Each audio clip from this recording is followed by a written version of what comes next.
Давайте посмотрим на 10 главу.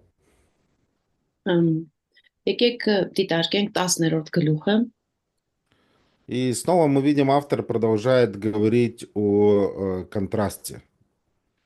եւ նորից մենք տեսնում ենք, որ հեղինակը շարունակում է խոսել հակադրությունների մասին И с 1 по 18 стихи он говорит о том, что Иисус представляет собою совершенную жертву.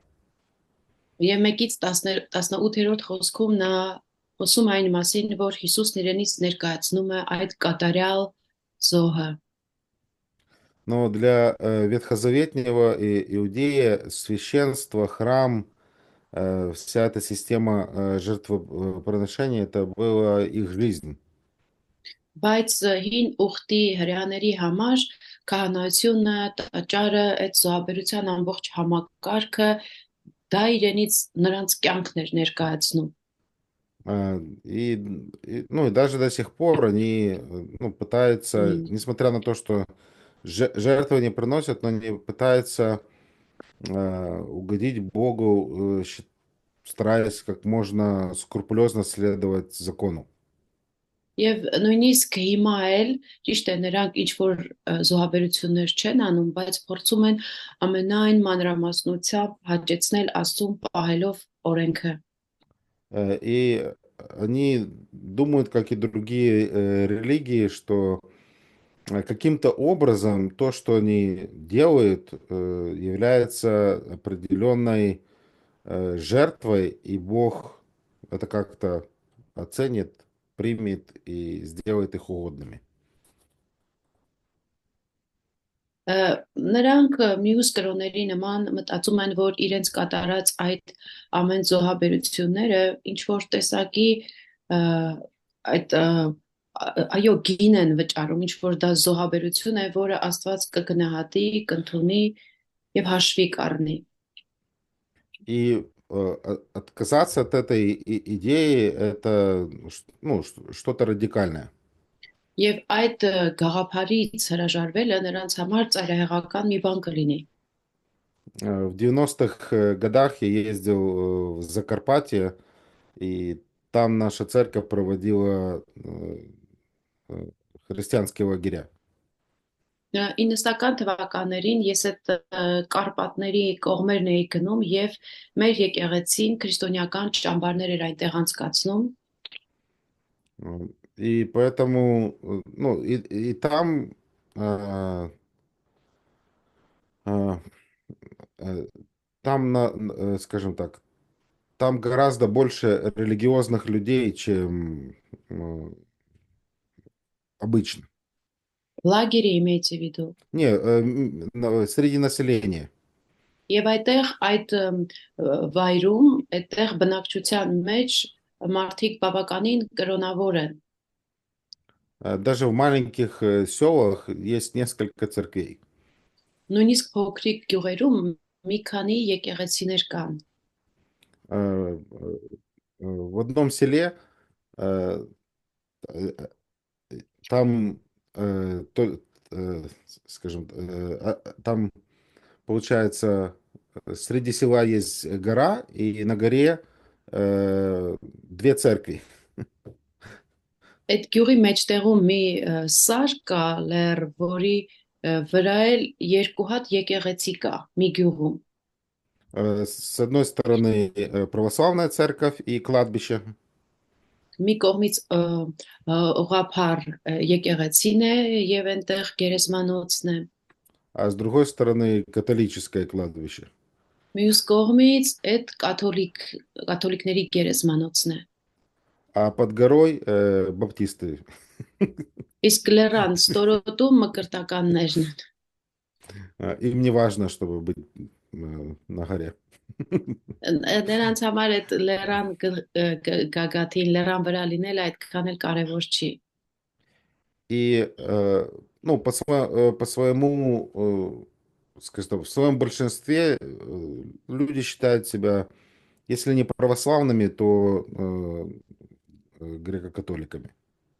Եվ հիմնականում մարդիկ իրենց համարում են, եթե ուղղափառ չեն, ապա հույն կաթոլիկներ։ Э, И поэтому, когда кто-то слышит Евангелие и эм, э, начинает ходить в протестантскую церковь, то другие люди говорят об этом человеке, что он пошел и смыл крест.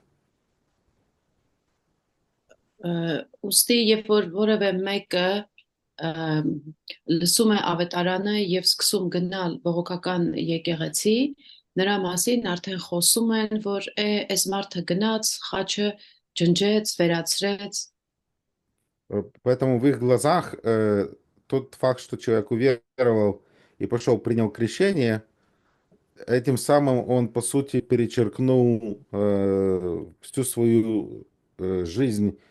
И то крещение, которое он принял в православной церкви или католической, это крещение было смыто водой. Նրանց հասկացողության մեջ, եթե այդ մարդը այդպես հավատը ընդունել է բողոքական, հետո մկրտվել է, դա իրենք համարում են, որ այս մարդը ինչ ուներ, չուներ, ինչերի որ հավատացել էր, այն ուղափառում կամ կաթոլիկում ընդունած մկրտությունը ներառյալ գնացել եւ ոնց որ ջրով մաքրել, տարել է այդ ամեն ինչը։ И, следовательно, ну, скажем, в их глазах ты, наверное, как, ну, чуть ли не умер. Եվ հետևաբար իրենց աչքերին դու համարյա թե մեռածի նման ես։ Ты предал веру наших предков и так Դու далее. մեր նախնիների հավատը ուրացար եւ այդպես շարունակ։ И можно только представить, насколько труднее было этим христианам, которым написано это послание. Եվ կարելի է պատկերացնել, թե որքան ավելի дժվար կարող էր լինել այն նոր քրիստոնյաների համար, ում որ ուղղված է այս նամակը։ И автор ободряет их и говорит, нет, ну, не стоит даже возвращаться назад, потому что то, что мы приобрели, гораздо лучше.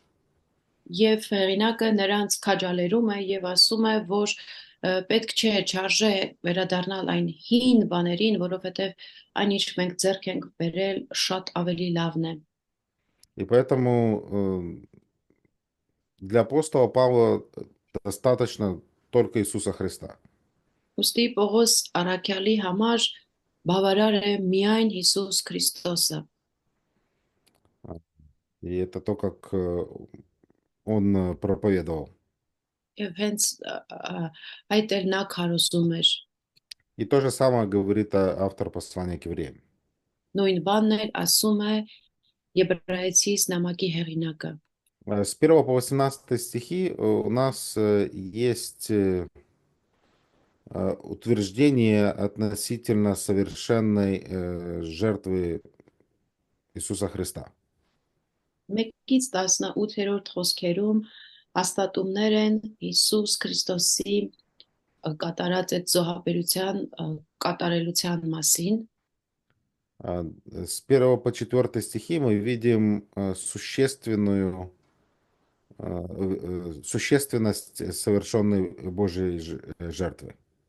1-ից 4-րդ խոսքում տեսնում ենք Աստծո կատարած այդ զոհաբերության բուն էությունը։ В 9 главе, в 26 стихе мы вчера видели, что жертва Иисуса Христа принесена раз и навсегда.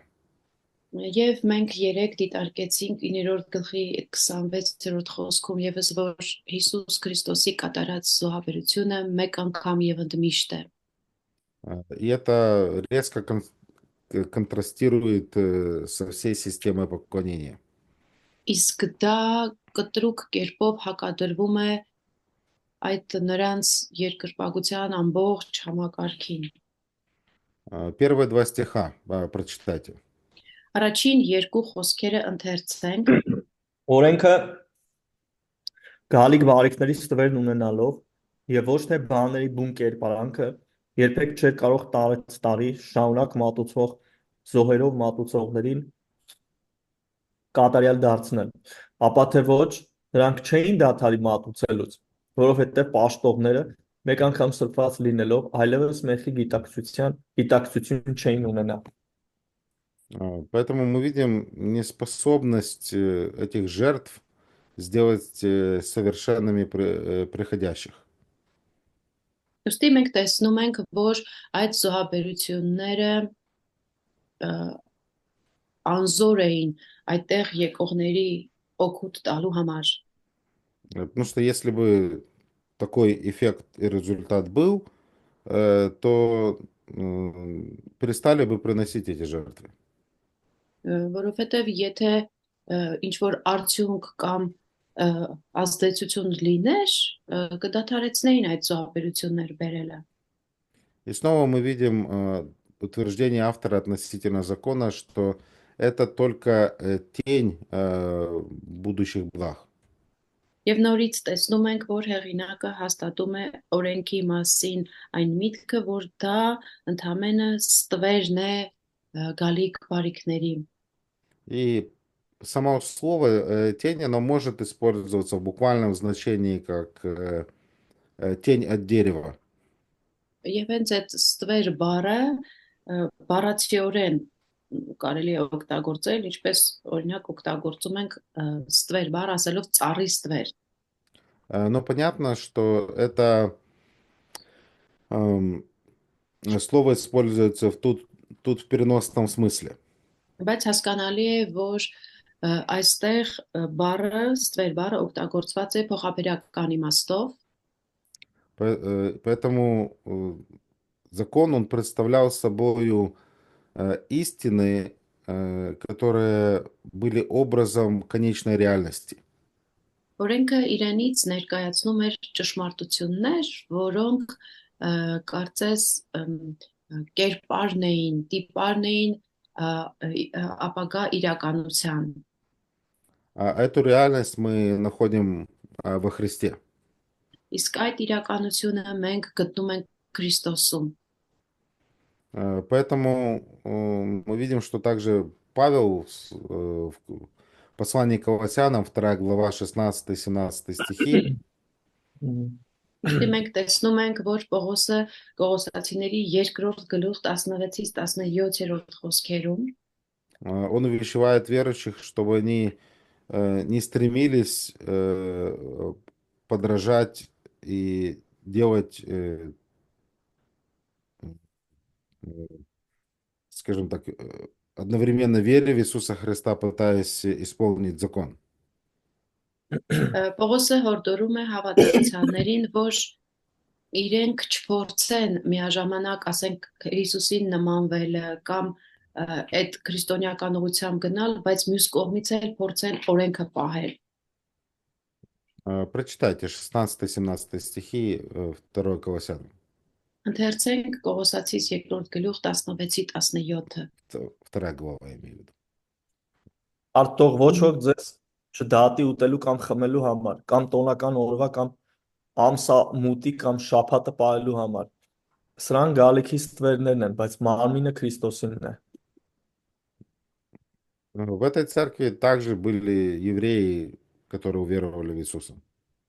Այս եկեղեցում կային նաև հրեաներ, որոնք նույնպես հավատացել էին Քրիստոսին։ Поэтому Павел указывает, это только тень. Ոստի Պողոսն էլ նշում է այստեղ, որ դա ընդհանրապես ստվերն է։ Ну, снова же, это не означает, что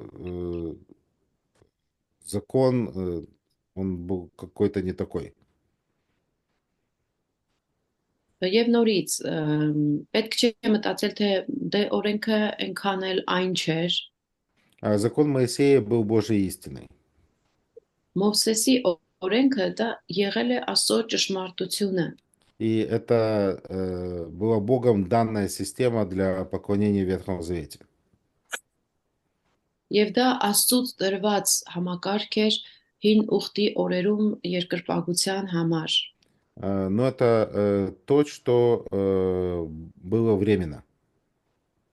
Բայց դա մի բան էր, որ ժամանակավոր էր։ И сам Бог, он, давая закон, он встроил в него, как мы говорили, вот эту систему устаревания.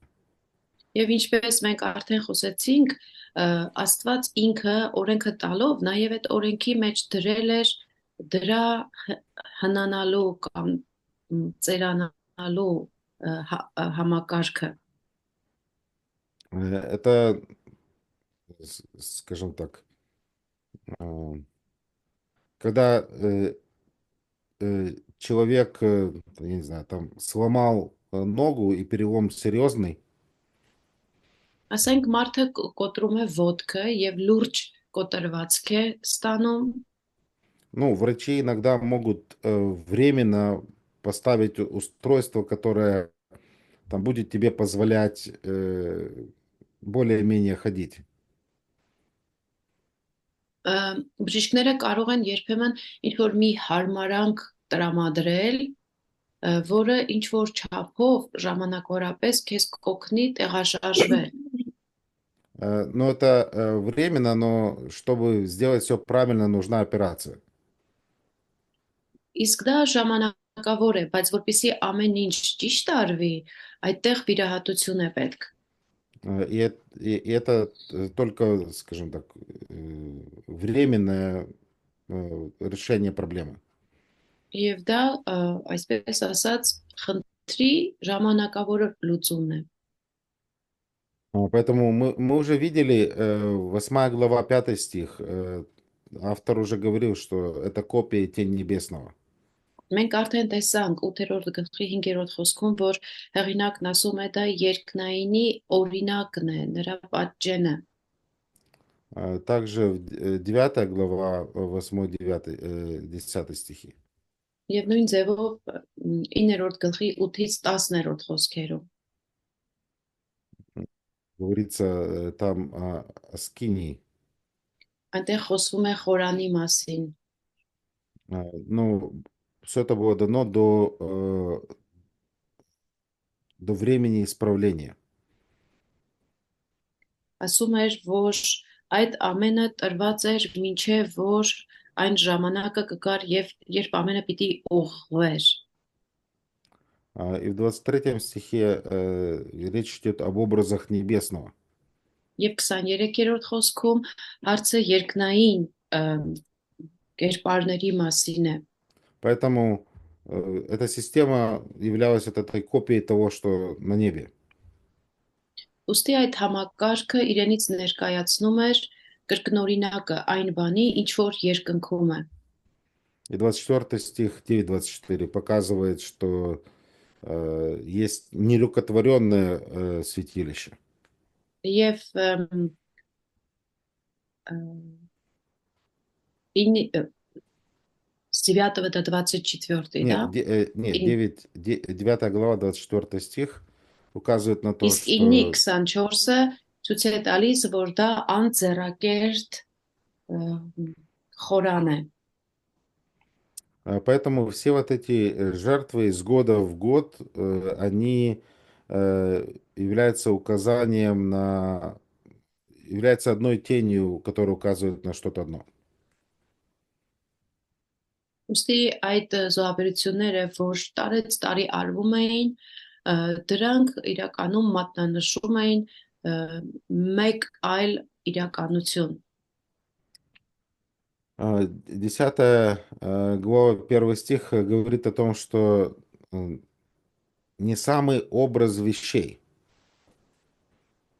10-րդ գլխի առաջին խոսքը ասում է ոչ թե կերպարանքը բուն իրողությունների։ И этим непосредственным образом является Иисус. Եվ սա անուղակի կերպով Հիսուսն է։ Греческое слово «эйкон», откуда у нас слово «икона», Հունարեն իկոն բառը, որից հենց այդ իկոնա կամ սրբապատկեր բառն է առաջ եկել, по сути, речь идет о точном оттиске и копии. Այդտեղ խոսքը այն մասին է, որ այդ բուն կրկնօրինակն է դա։ Э, Если вы смотрите на Эйкон, вы видите совершенное подобие оригинала. Երբ որ նայում ես այդ էկոն ասվածին, դու տեսնում ես օրիգինալի, նախնականի կատարյալ կրկնօրինակը։ В Колоссянам 1:15 Иисус Христос назван образом Божьим. Կողոսացիների 1:15-ում Քրիստոսը անվանվում է Աստծո պատկեր, Դավիթ պատկերներ, թե կերպար։ И 2 Коринфянам Կողոսացիը 4:4. Պատկեր։ պատկերը երկրորդ Կորինթացիների 4-ի երկրորդ Կորինթացիների 4-ի 4 Павел также говорит, что Иисус это образ Божий.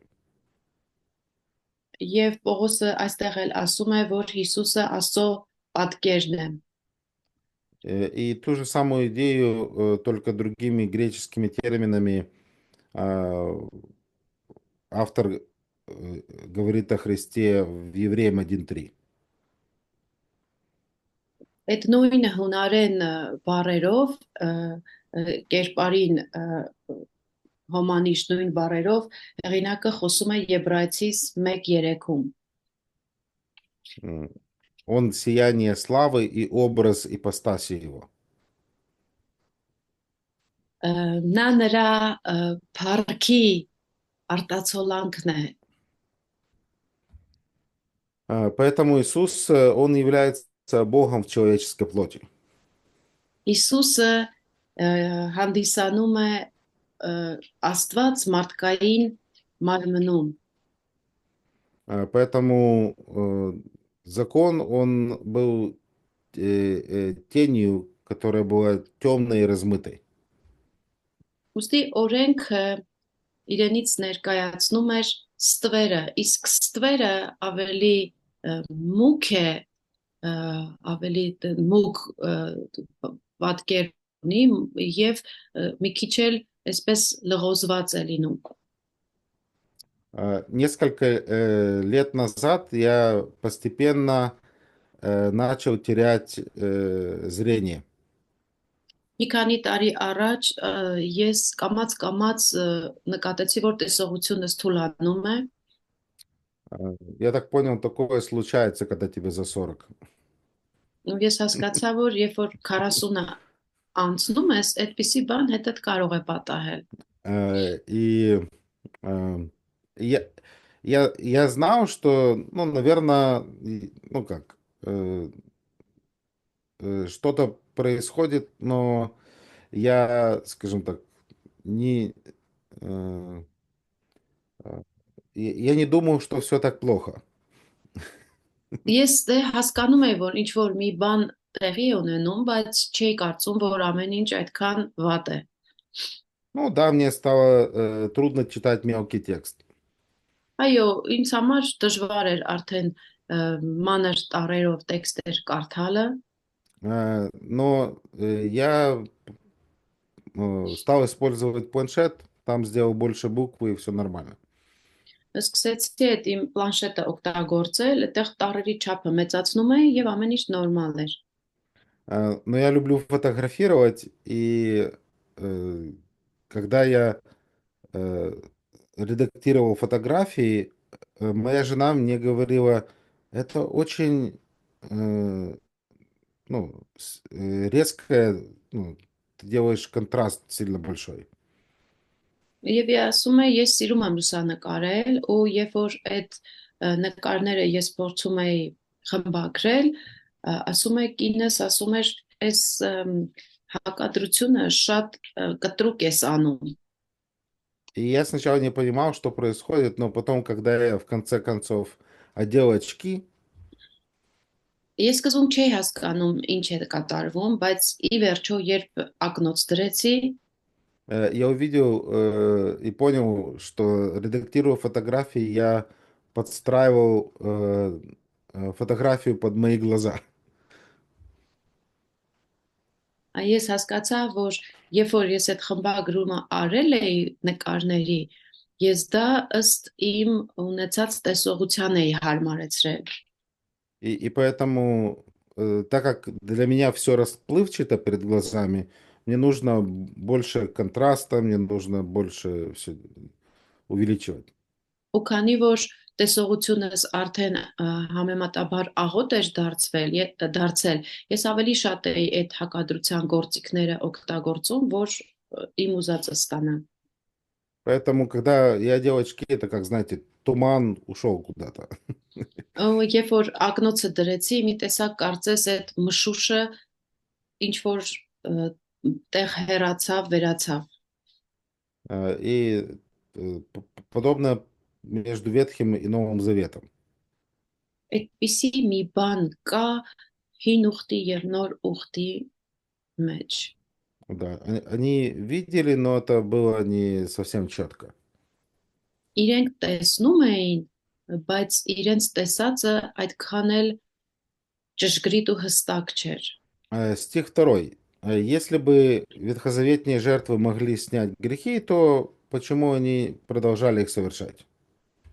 Երկրորդ խոսքը. Եթե հինկտակարանյան զոհաբերությունները կարող էին մաքրել մեղքը, այդ դեպքում ինչու էր պետք դրանք շարունակ կրկնել։ Люди бы почувствовали свое очищение, и уже можно и не приносить жертвы. Մարդիկ կարող էին իրենց այդ սրբված լինելը հասկանալ ու այլևս կարիք չէր լինի նորից դրանք անելու։ Но реальность такова, что даже после принесения жертвы они понимали, что грех еще висит над ними. Բայց իրականությունն այն է, որ նույնիսկ այդ զոհաբերությունները կատարելուց հետո մարդիկ հասկանում էին, որ այդ մեղքը տակավին իրենց վրա է։ Поэтому это было временное напоминание об их вине. Դրա համար դա իրենից ներկայացնում էր իրենց մեղքի ժամանակավոր հիշեցում։ Стих 3 говорит об этом. Երրորդ խոսքն է այդ մասին խոսում։ Бог сделал это постоянно, чтобы они постоянно помнили, что они грешники. Աստված դա մշտապես էր անում, որպեսզի նրանք մշտապես հիշեն, որ իրենք մեղավորներ են։ И это не первое упоминание этой истины в этом послании. Եվ այս նամակում այս ճշմարտության միակ հիշեցումը չէ այստեղ Девя- գրված 9 глава, 9 стих, 14 стих. 9-րդ գլխի 9 եւ 14 խոսքերը 10 глава, 2 22 стихи. 10-րդ գլխի 2-րդ 22-րդ խոսքերը 13 глава, 18 стих.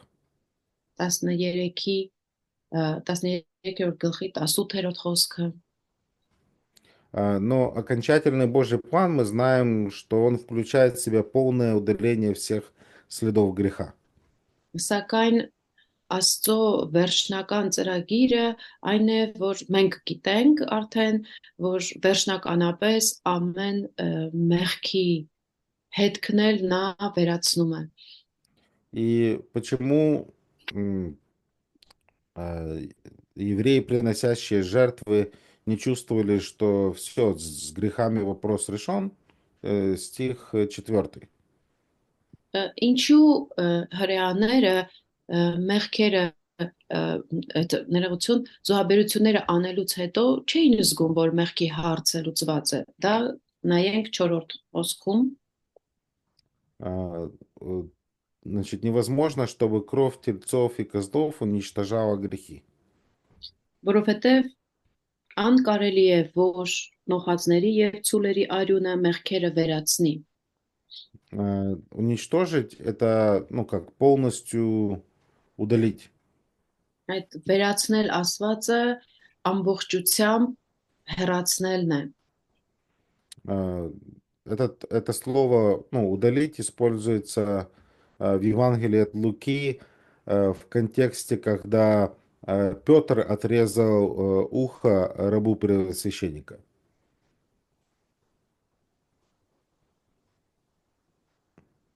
Ну, он ему полностью ухо отрезал. Первосвященника, Рабу как сказали? первосвященника. Ռաբո, извиняюсь։ Այս նույն բառը, այդ վերացնել, այստեղ օգտագործված նույն բառը օգտագործվում է Ղուկաս ավետարանում, երբ որ Պետրոսը քահանայապետի ստրուկի ծառայի ականջը կտրեց։ И также мы видим, Павел говорит о невозможности. Павел, Եվ автор послания к евреям. Եվ նորից այստեղ տեսնում ենք, որ Եբրայեցիս նամակի հեղինակը օգտագործում է հետևյալ խոսքը, որ անկարելի է։ Он говорит, это невозможно. Նա ասում է դա անհնարին է։ Поэтому, как еще можно яснее высказать эту идею, трудно сказать. Եվ սրանից ավելի հասկանալի, ավելի պարզ, ուրիշ ինչ ձևով կարելի է սա ներկայացնել։ Դժվար է գտնել սրանից Поэтому պարզ ասելու ձև։ первые 4 стиха, по сути, говорят о том, что Старый Завет этот недостаточен. Այսպիսով ըստ էության առաջին 4 խոսքերը խոսում են հին ուխտի անբավարար լինելու մասին։ С 5 по 10 мы видим второе утверждение относительно сущности совершенной жертвы. 5-ից 10-րդ խոսքերում մենք երկրորդ հաստատումն ենք տեսնում այդ կատարյալ զոհաբերության էության։ И с 5 по 7 стихи мы видим, снова автор обращается к Ветхому Завету, приводя доказательства. Եվ 5-ից 8-րդ խոսքերում նորից տեսնում ենք հեղինակը հղում է հին ուխտին վերելով ապացույց։ Он говорит поэтому или посему, 5 стих начинается. Եվ 5-րդ խոսքն էլ այսպես է սկսում. դրա համար И здесь мы видим цитату из 40-го псалма с 6 по 8 стихи. Այստեղ տեսնում ենք մեջբերում 40-րդ Սաղմոսից 6-ից 8-րդ խոսքերը։ И это мессианский псалом, и по сути в этом псалме мы видим диалог отца и сына. Սա մեսիանական Սաղմոս է եւ այստեղ մենք տեսնում ենք հոր եւ որդու երկխոսությունը։ Вот что сказал Христос Отцу перед тем, как покинуть небеса. Ասում է Քրիստոսը как покинув небеса, оставив небеса, перед тем, как прийти да, на оставив землю. небеса, да, у нас здесь написано «войдя на эту землю». Ահա թե Քրիստոսը, ահա, ինչ ասաց երկինքը թողնելուց առաջ։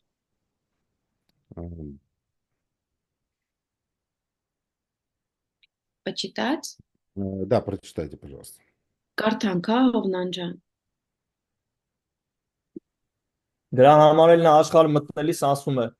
Զոհ եւ ընծայ չուզեցիր, այլ ինձ մի մարմին պատրաստեցիր։ Ողջակեզների եւ մեղքի համար եղած պատարակները չհավանեցիր։ Այն ժամանակ ասացի. ահա գալիս եմ գրքի հատորի մեջ ինձ համար գրված է, քո կամքը կատարելու ով Աստված։ Վերևում երբ ասում է զոհ եւ պատարակը ողջակեզներ եւ մեղքի համար զոհեր չուզեցիր ու նրանց չհավանեցիր, որոնք օրենքի համաձայն էին մատուցվում։ Ապա ասում է. ահա գալիս եմ քո կամքը կատարելու ով Աստված։ Չէ, լավ է։ В С стихе 4-го с 5 по 10. Ասում եմ հա, ճիշտ է։ օքեյ, լավ, 10-ը։ Հա, ճիշտ է։ Ահա գալիս եմ քո կամքը կատարելու ով Աստված։ Առաջինը մերժում է, որ երկրորդը հաստատի։ Դրա կամքով մենք էլ սրբվեցինք Հիսուս Քրիստոսի մարմնի մեկընդմիշտ պատրակվելով։ Спасибо. Мы видим в 5 стихе фразу «но тело ты приготовил для меня». 5-րդ խոսքում մենք տեսնում ենք հետևյալ արտահայտություն. Ինձ համար մի մարմին պատրաստեցիր։ В, в еврейском тексте эта фраза звучит по-другому. Եբրայական տեքստում այս արտահայտությունը այլ կերպ է հնչում։ Там написано «уши мои ты открыл». Այնտեղ ասվում է իմ ականջները բացեցիր։ Но смысл тот же самый. Սակայն իմաստը նույնն է։ Тело — это инструмент, Մարմինը դա մի գործիք է, с помощью которого мы представляем себя в полное послушание Божьей воли.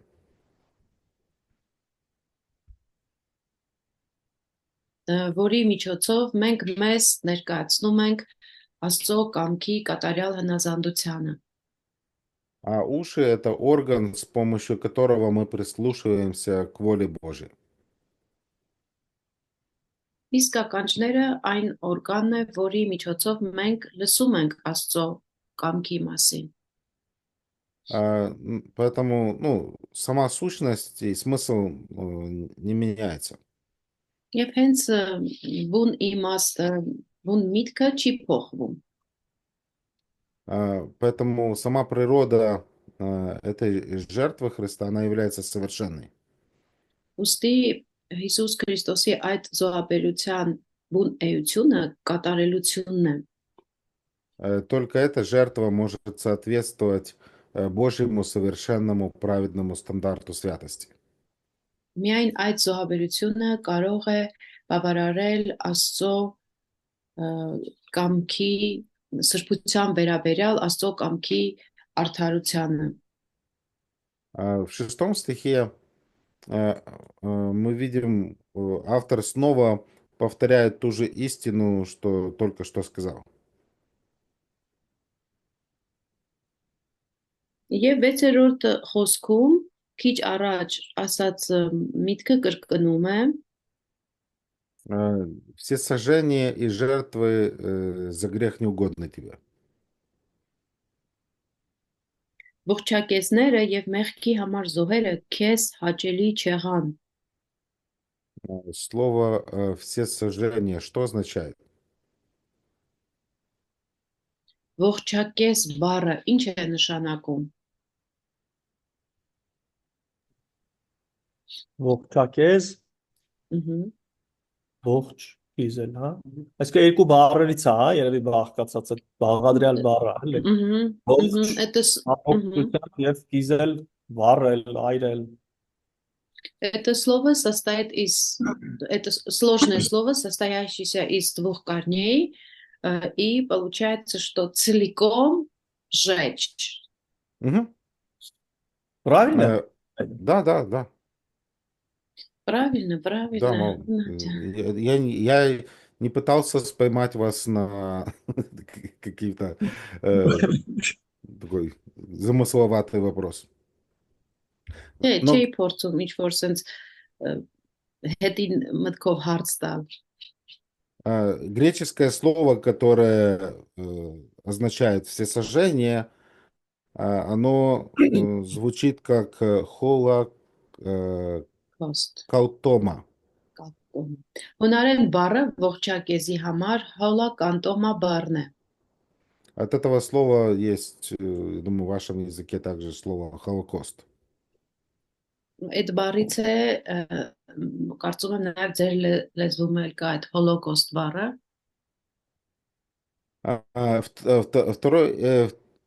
Второй термин — это жертвы за грех. Իսկ երկրորդ արտահայտությունը մեղքի համար զոհերը։ Это основные жертвоприношения, которые приносились в храме. Սրանք այն հիմնական զոհաբերություններն էին, որ կատարվում էին տաճարում։ Но дело в том, что Божий гнев невозможно удовлетворить делами рук грешных людей. Սակայն բանը նրանում է, որ Աստծո բարկությունը չի հնարավոր չէ հեռացնել մեղավոր մարդկանց ձեռքերով կատարված զոհաբերությունների միջոցով։ Поэтому ну, не знаю, это, знаете, как пожар, но есть материалы, которые ты просто не можешь потушить водой. Օրինակ ասենք պատկերացնենք հրդեհը, բայց այդ այնպիսի հրդեհ, որի մեջ կան որոշակի նյութեր, որոնց այրվելը դու ջրով չես կարող մարել։ И как бы ты ни старался, ну, потушить, ну, у тебя не будет получаться. Ինչքան էլ որ ջանաս դա հանգցնել, քեզ մոտ չի ստացվի։ В 7 стихе мы видим утверждение, тогда я сказал, вот иду, как в начале книги написано. 7-րդ խոսքում հետևյալն ենք կարդում. Այն ժամանակ ասացի, ահա գալիս եմ, ինչպես որ Սուրբ գրքի փաթույթում իմ մասին գրված է։ А, Ну, буквально, ну, мы понимаем, что речь идет не о книге, которую мы обычно себе представляем, а о свитке, о рулоне. Եվ այստեղ մենք հասկանում ենք, որ երբ որ ասում ենք գիրք, մեր հասկացած գիրքը չէ, այլ այդ փաթույթը գալարի մասին է խոսքը։ Поэтому Бог написал для всех поколений на все времена.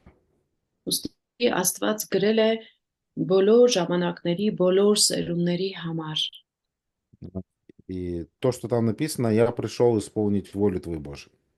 Եվ այստեղ գրված է, որ քո կամքը կատարեմ, ով Աստված։ И снова мы видим 8-9 стихи, Дух Божий снова возвращает нас к этим стихам, что Бог хочет донести до нас с вами, что приношение человеческих рук не суть того, что желает Бог. Եվ նորից 8-ից 9-րդ խոսքում Աստծո հոգին մեզ վերադարձնում է այն նույն մտքին, որ զոհ եւ ընծաբերելը ողջակեզը դա այն չէ, ինչ որ Աստված մեզնից սպասում է։ Исайя 1:11.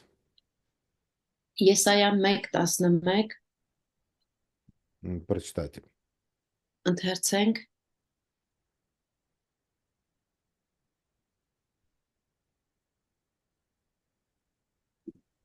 Իմ ինչին է պետք ձեր զոհերի առատությունը, ասում է Տերը, ես կշտացել եմ խոյերի ողջակեզներից եւ պարարտ կենդանիների ճարպից, ես զվարակների ու ոչխարների ու նոխազների անունից հաճույք չեմ ստանում։ Бог говорит, мне эти жертвы не нужны.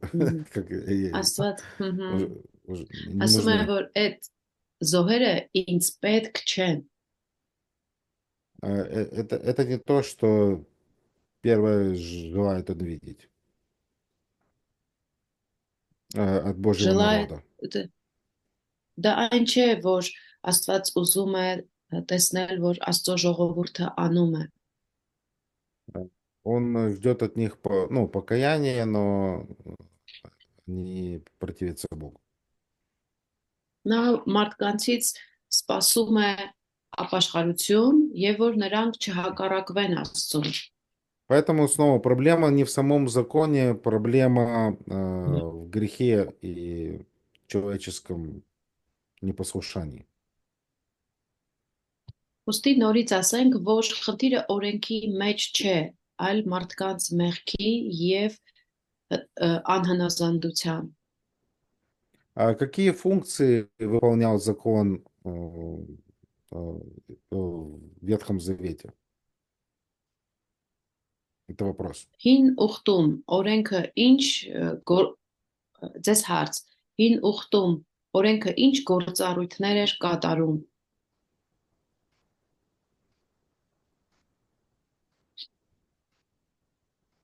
Ֆունկցիաները։ Ցույց էր տալիս, նու որ մարդ մեղավոր է, Указывал, что человек грешный, Так, раз. Раз, մեկ, да. М. А, а.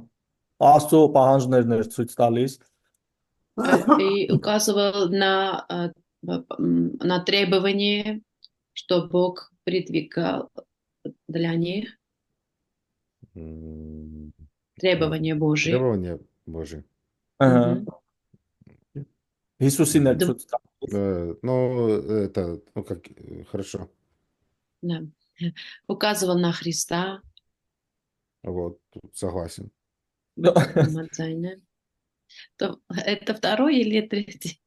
Это Третий. уже да, третий, да. Мгм. И еще, не знаю, может быть, Хосров тоже может добавить. Или Мартун. Մհմ։ Հիմա գուցե Խոսրովը եւ Մարտունն էլ են ուզում ավելացնել։ Фо- Հեթանոսներից էր առանձնացնում։ Отделил, Վարքով։ мгм, а, отделил их от язычников в этом в быту или вообще м, Ну, да. жизнь, да. В Галатам 3:19 мы читаем, что он сдерживал беззаконие. Գաղատացիների 3:19-ում կարդում ենք, որ օրենքը անօրինությունը սահմանափակում էր, զսպում էր անօրինությունը։ И как уже было сказано, Римлянам 3:20 указывает на то, что грех был как зеркало, он показывал, что мы грешники. Եվ ինչպես Հռոմեացիս 3:22-ն է ասում, օրենքը կարծես հայելու նման մեզ ցույց էր տալիս մեր որ մեղավոր ենք, ինչպես արդեն նշեցիք։ Также, согласно Римлянам 5:20, он усиливал степень вины. Եվ նորից համաձայն Հռոմեացիս 5:22-ի օրենքը կարծես այդ մեղքի այդ հանցավորության հարցը ավելի ուժեղ ձևով էր ընդգծում։ Поэтому, когда пришел закон, умножилось преступление. Ոստի երբ որ օրենքը եկավ, այդ հանցանքները շատացան։ В Левит 16:34 Ղևտացիների 16:34 мы видим, закон, он давал вот это очищение для сынов Израилевых. տեսնում ենք, որ օրենքը Իսրայելի որդիների համար մաքրագործում էր բերում։ Ну, мы понимаем с вами из того, что говорит автор послания к евреям, и в самой системе постоянных приношений это указывает, что проблема не решалась окончательно. Բայց ինչպես մեր Եբրայեցիս նամակի հեղինակն է ասում, այդ զոհաբերությունների համակարգը խնդրի լուծում չէր И մեղքերի համար։ В Галатам 3:24 мы видим, что закон служил наставником, был где-то водителем ко Христу. Եվ Գաղատացիս 3:24-ում տեսնում ենք, որ օրենքը ծառայում էր դաստիարակի նման, որ Поэтому ուղղորդում է, проблема խրատում։ не в законе, проблема в нас. Բայց խնդիրը օրենքի մեջ չէ, խնդիրը մեր մեջ է։ Помните, как Павел говорит в Римлянам 8 главе в начале, закон, ослабленный плотью. Հիշում եք Պողոսը ինչ է ասում 8-րդ գլխում Հռոմեացիս, որ օրենքը մարմնի տկարությունով, տկարության պատճառով եղավ, Поэтому, я не знаю, как сравнить? А, а, Давайте посмотрим, снова возвращаясь к 8 стиху. Նորից վերադառնանք մեր գրքին 8-րդ խոսքին, А, по сути, мы видим эту идею, что простые жертвы это не то, что ищет Господь.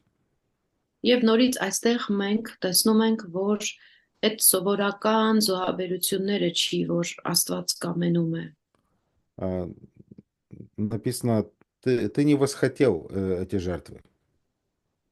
Այստեղ գրված է, որ դու չկամեցար այս զոհերը։ Он не получает удовольствия от этих вещей. Նրան հաճելի չեն այդ բաները։ Поэтому соблюдение закона никоим образом не может сделать человека праведным в глазах Бога. Ոստի օրենքը պահելը ոչ մի ձևով մարդուն չի կարող արդար դարձնել Աստծո աչքերին։ Поэтому это еще один отрывок, который ясно указывает, что не можно примириться с Богом на основании закона, на основании добрых дел и так далее. Սա եւս մի հատված է, որ հաստատում է այն միտքը, որ հնարավոր չէ Աստծո հետ հաշտվել օրենքի հիմքով կամ կատարած բարի գործերի հիման վրա ու նման այլ բաների հիման վրա։ 9-10 стихи. 9-ից 10-րդ խոսքերը Мы видим, что спасение приобретается только через Господа Иисуса. մենք տեսնում ենք, որ փրկությունը ձեռք է բերվում միայն Տեր Հիսուս Քրիստոսի միջոցով։ И мы видим, что Иисус пришел на эту землю, чтобы выполнить Божий замысел. Եվ տեսնում ենք, որ Հիսուս Քրիստոսը այս աշխարհ եկավ, որպեսզի Աստծո կամեցածը կատարի։ И поэтому его действие отменяет первое. Ոստի նրա գործողությունները արդեն փոխում են առաջինը, փոխարինում են այդ առաջինին։ И вот это слово «отменять» означает упразднить или убить. Իսկ այդ փոխել կամ փոխարինել նշանակում է հեշտացնել, բարձեցնել կամ սպանել։ Поэтому, чтобы иметь Новый Завет, нам нужно полностью вытеснить ветхий. Ոստի որպեսզի ունենանք նոր ուխտ, մեզ պետք է լիովին հեռացնել հին ուխտը։ И в 10 стихе мы видим, что по сей-то воле освящены мы единократным принесением тела Иисуса Христа. 10-րդ խոսքում տեսնում ենք այդ կամքով է, որ մենք սրբվեցինք Հիսուս Քրիստոսի մարմնի միանգամյա ընծայաբերումով։